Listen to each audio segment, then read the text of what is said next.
Good evening, everyone. We are so thankful that you joined us to celebrate the Near Eastside Quality of Life Plan in the future for our neighborhood. We are excited to have Mayor Joe Hogsett celebrating virtually with us today. My name is Chrissy Peterson, and I am the Executive Director at Westminster Neighborhood Services, and I have had the privilege to facilitate the Health and Wellness Table throughout the Quality of Life Plan process. The revamping of the Quality of Life Plan has taken a lot of effort to get input from many neighbors, and so many showed up to make sure their voice was heard. We thank you for all the time and effort that you made to make this plan impactful. Over 7,500 homes were canvassed, over 1,000 people participated in Quality of Life survey, 70 people participated in appreciative interviews, and 250 people participated in Visioning Day, and over 400 people participated in Quality of Life planning events. This demonstrates a remarkable commitment to your community. Know your community will continue to demonstrate this commitment to becoming more vibrant and equitable over the next 10 years. I am excited to be part of such a wonderful neighborhood of strong leaders and community members who have taken the future of the Near East Side to the next level. Up next, we have a video from Mayor Joe Hogsett. After the past 2 months, the work of the Near East Side Quality of Life Plan has never been more vital. We have seen how a threat like COVID-19 can exploit the very inequities in our society that your organization is working to address. Indeed, for the past year and a half, the Near East Side has been conducting outreach, gathering feedback, and dreaming of the future they want to see. Undoubtedly, our present moment was not part of the plan. Nevertheless, the goals of this initiative are helping us envision our future together.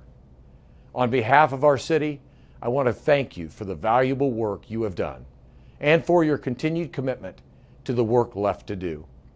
Communities around our city can look to yours for an example of how to move forward with equity, sustainability, and fairness leading the way.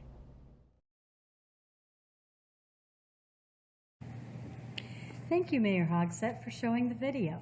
We appreciate the support of the Mayor's Office and the Department of Metropolitan Development through this process. I am Deb, librarian and Spates Park Branch Manager of the Spates Park Library.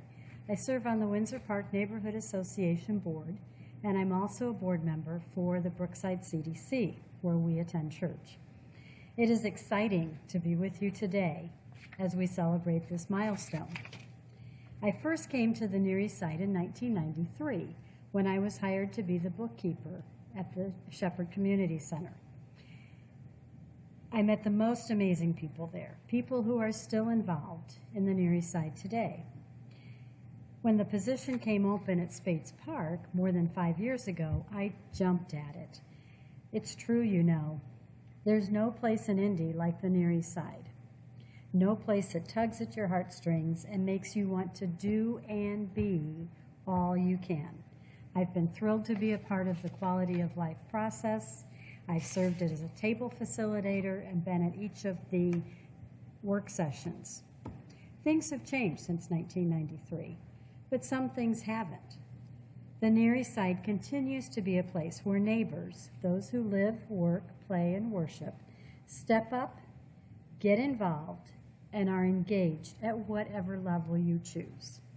If attending a neighborhood association meeting is not for you, and I can't see my husband at one, there's plenty of other ways to get involved. I'm very excited to see what comes next in the Quality of Life process, how it all takes shape, and what the Near East Side will accomplish in the next 10 years. Hang on for the ride. It's sure to be tremendous. I'd like to introduce Ellen, our community builder. She'll talk about implementation and action plans, community action plans. If you want to get involved, see Ellen or your neighborhood association.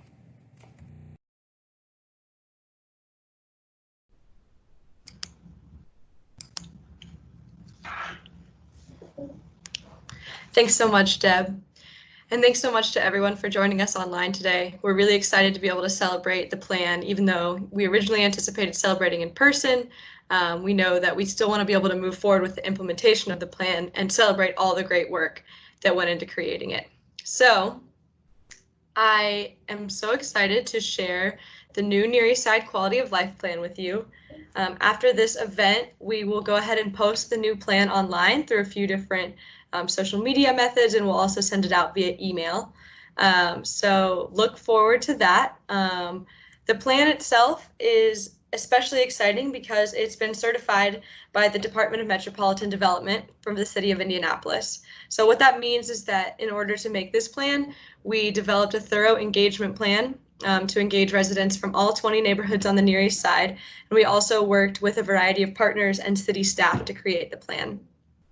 So there's various requirements that we met in creating this plan, which means that the city of Indianapolis will refer to our plan when they amend the comprehensive citywide plan, and they will also ensure that official public policy is in line with community desires.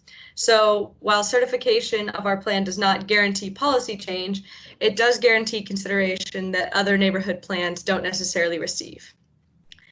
So in addition to kicking off the new plan and sharing that widely, we also are very excited to share the new Near East Side Quality of Life Plan website. So that can be found at neareastplan.org. It's the same web link that it has been for the past 10 years, just updated with a new version. So it should be really easy to navigate and use. And you can see it a little bit here.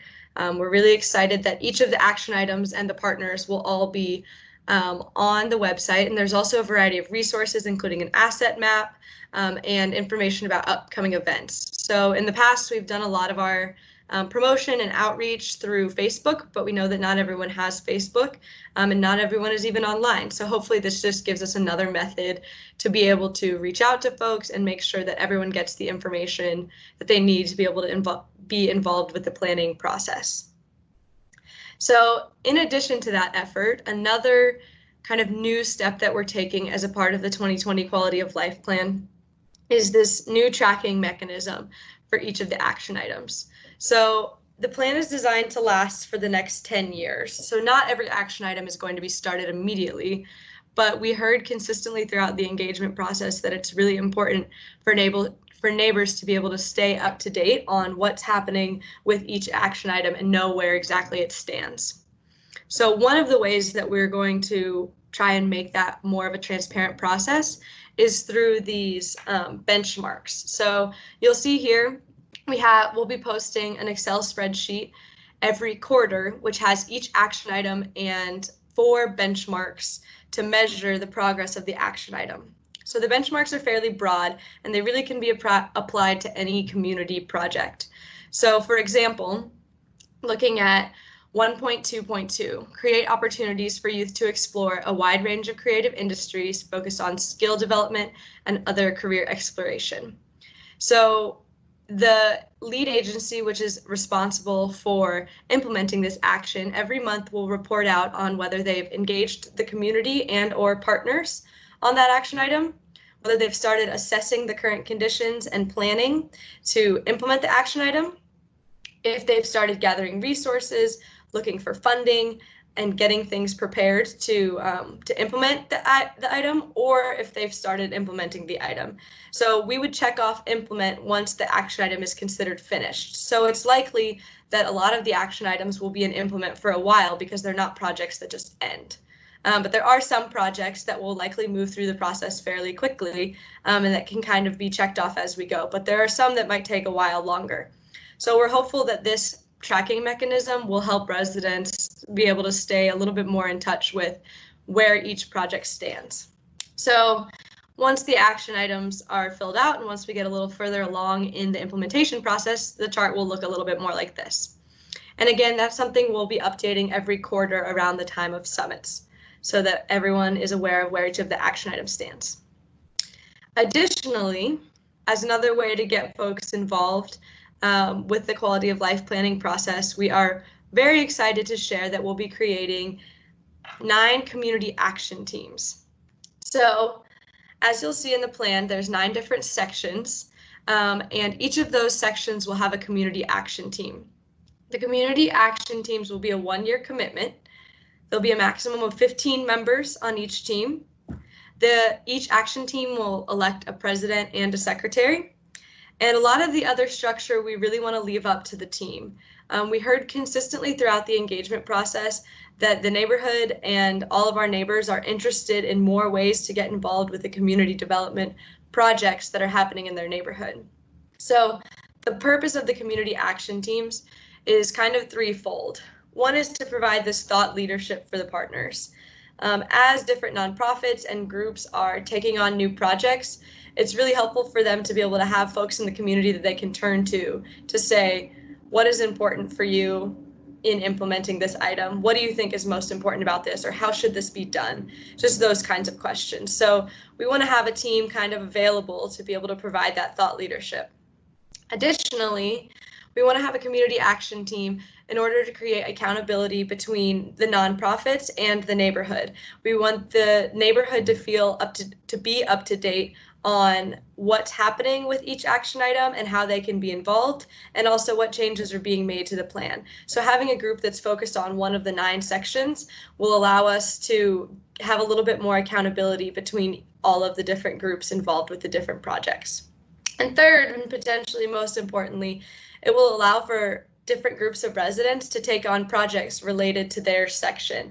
So if there's an action item that a lead agency or an implementing partner is interested in working with the community on, the community action team can really take that up and run with it and really do the action item themselves with the assistance of a variety of neighborhood partners, if that's something they're interested in.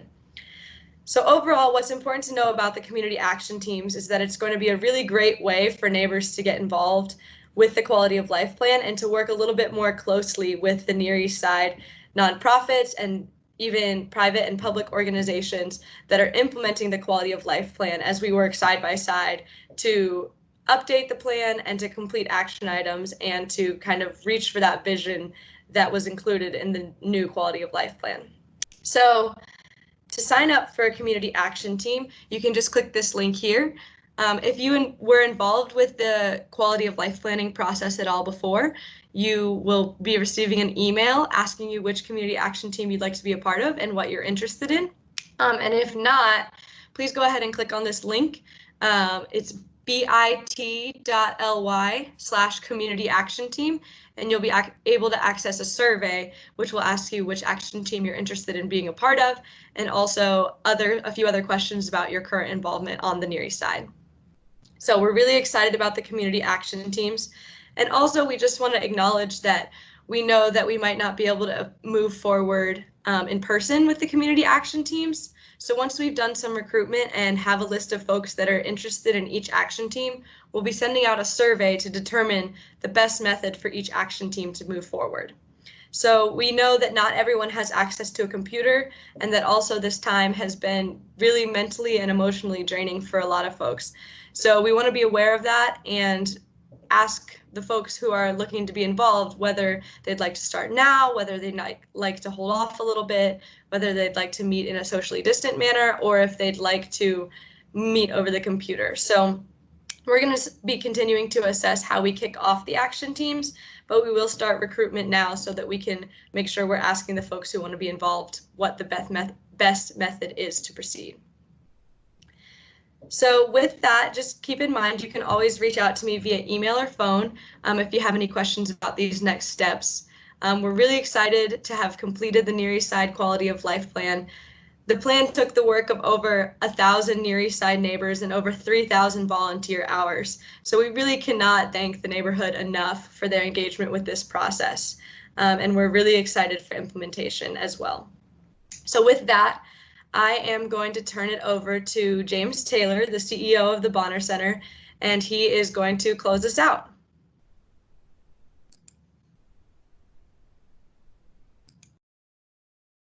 Here we go.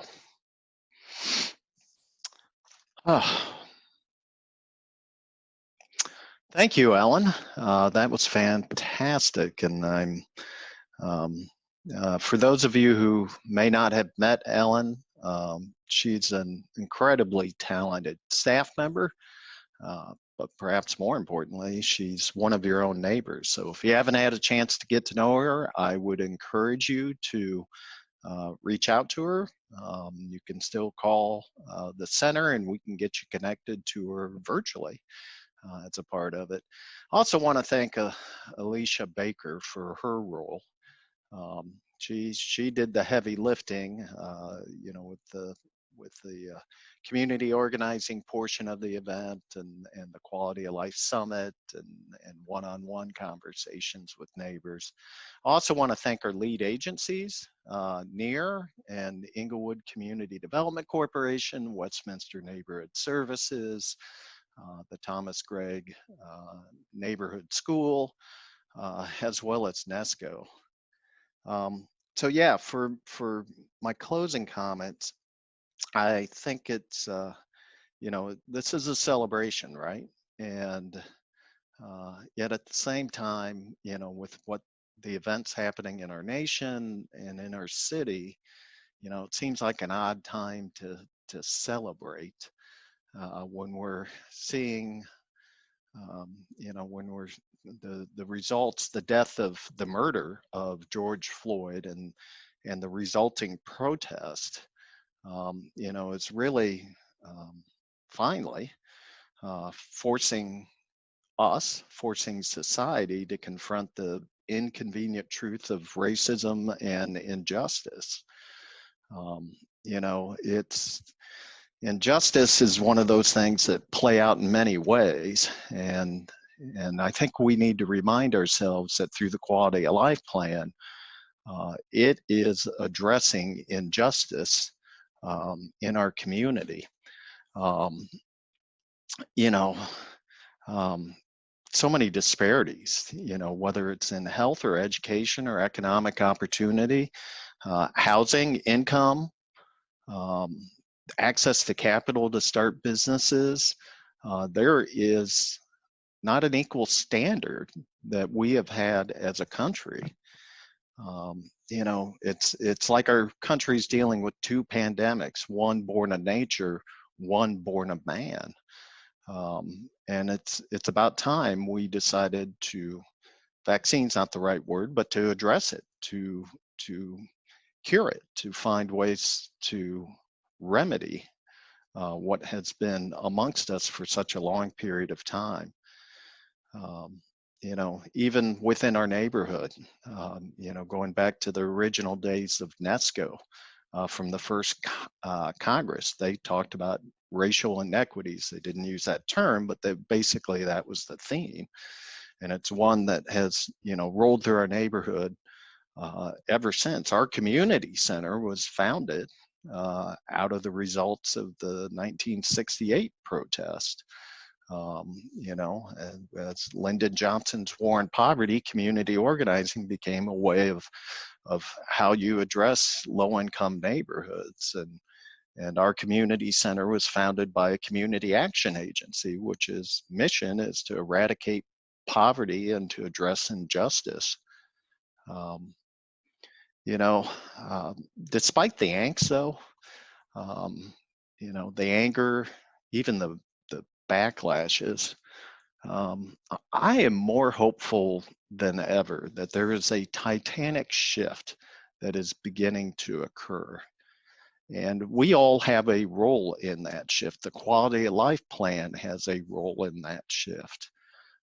It's through those kinds of efforts that we can address those other pieces beyond police brutality. Even that we have a role in, but beyond that, it's the equity of our community. I take hope in the tapestry of those that are protesting, representing the diversity of our country. It's multi-generational. You see people with disabilities protesting. The racial diversity of those protesting. This has truly become almost cutting across every demographic or every community, a way of happening, and the places that these protests are happening. is pervasive. It's not just urban areas that we see this happening in. So I take a lot of hope in that. I also take a lot of hope in our neighbors and our friends. You know, the conversations I've had over the last couple of weeks and even before that, this is a hopeful neighborhood. This is a neighborhood that, you know, really believes that it has within its own ability, with its own power, within its own power to create change in our community. And this quality of life plan is our opportunity to really make this place the kind of community we all want to see. So real quickly, I wanted to point something out. You know, in the quality of life plan, you know, it's organized by sections. The very first section was on equity. And I want to read you the very first belief statement that was part of the quality of life plan. So it says, we believe in building relationships and partnerships that dismantle racism and poverty, among other conditions, and shift power to marginalized communities. That's a powerful statement that you made and our neighbors made. And that wasn't in reaction to what's happened over the last 2 weeks. That was fundamentally a belief that we had as a community in ourselves and each other of what is our most important thing. So it starts in our quality of life plan. And so I think that speaks volumes to who we are as a neighborhood and who you are, and where we can take this work going forward. The economic recovery and mobility district, which we were working on with a ton of different partners, that spans from Martindale Brightwood down to Fountain Square and includes the Near East Side. You know, we were thinking about how do we create equity. I mean, the founding principle of the economic development or the economic recovery and mobility district was based upon economic and social equity. Right there is another example of this is a fundamental value that we all share as a community. So I'm going to leave you with, you know, this once again, it's our time. It's our moment to do our part in creating just a more just, kind, loving, welcoming neighborhood. You know, we can do this. Together, we can do this. So take care, my neighbors, my friends, and take action. Thank you and enjoy the rest of your evening.